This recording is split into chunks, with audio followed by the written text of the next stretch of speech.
2009 সালে কোনো বিডিআর কোনো অপরাধ করেনি। পিলখানা হত্যাকাণ্ড, লাশ গুম, লাশ পোড়ানো, এগুলো কোনো বিডিআর সৈনিক দ্বারা সম্ভব হয়নি। এটার মূল কারণ হচ্ছে সেনা অফিসার আমাদেরকে লালন পালন করে। কোনো সন্তান তার পিতাকে হত্যা করতে পারে না, গুম করতে পারে না। আমি একজন বলতেছি, এই কোটা আন্দোলনে যেই সব রোড এজেন্ট, সরকারের এজেন্ট ছাত্রদের লাশ গুম করেছে, ছাত্রদের লাশ ক্ষত বিক্ষত করছে, ঠিক 2009 সালে ওই বিডিআর এবং আর্মির অফিসারদেরকে ওই সরকারের এজেন্টরাই 2009 সালে লাশ গুম করছে, লাশ ফুটাইছে। কোনো বিডিআরের লোক কোনো অফিসারকে হত্যা করে নাই, কোনো বিডিআরের লোক কোনো লাশ গুম করে নাই। কোটা আন্দোলনে যেরকম সরকারের এজেন্টরা লাশ গুম করেছে ছাত্রদের, ঠিক 2009 সালেও ঠিক সেম ভাবে আর্মির অফিসারদেরকে লাশ গুম করে সমস্ত বিডিআর বদলায় দায় চালিয়েছে। আমি আরেকটা কথা বলবো, 2009 সালে কোনো বিদ্রোহ হয় নাই। 2009 সালে এটা সুস্পষ্ট হত্যাকাণ্ড।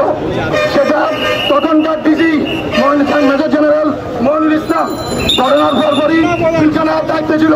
উনি গত 4 মাস আগে উনি বোঝা গেছে যে এই হত্যাকাণ্ডের সম্পূর্ণ বাইরের পরিকল্পনা এবং তৎকালীন রানিং সরকারের কিছু এমপি মন্ত্রী এটার সাথে সরাসরি জড়িত ছিল।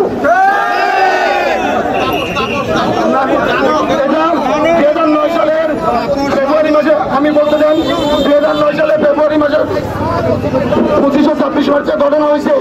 মার্চ মাসে এই প্রেস ক্লাবের সামনে একটা বোমা হামলা হয়েছিল আওয়ামী লীগের এক নেতার উপরে। ওই নেতা এটার উপরে সম্পূর্ণ জড়িত। এটা আপনারা মিডিয়ারা জানেন কে কোন নেতার উপরে 2009 সালে মার্চ মাসে হামলা হয়েছিল। ঠিক আছে, সেটার সাথে আমি আমার বক্তব্য দিতে পারবো না। আমি একটা কথা বলতে চাই, সমস্ত বিডিআরের চাকরি পূর্ণ বল করে তাদেরকে বর্তমান তত্ত্বাবধায়ক সরকারের আন্ডারে, অন্তর্বর্তী সরকারের আন্ডারে যে কোনো আইন শৃঙ্খলা বাহিনী বা যে কোনো চাকরি দিলে আমরা সেটা মাথা বেঁধে নেব।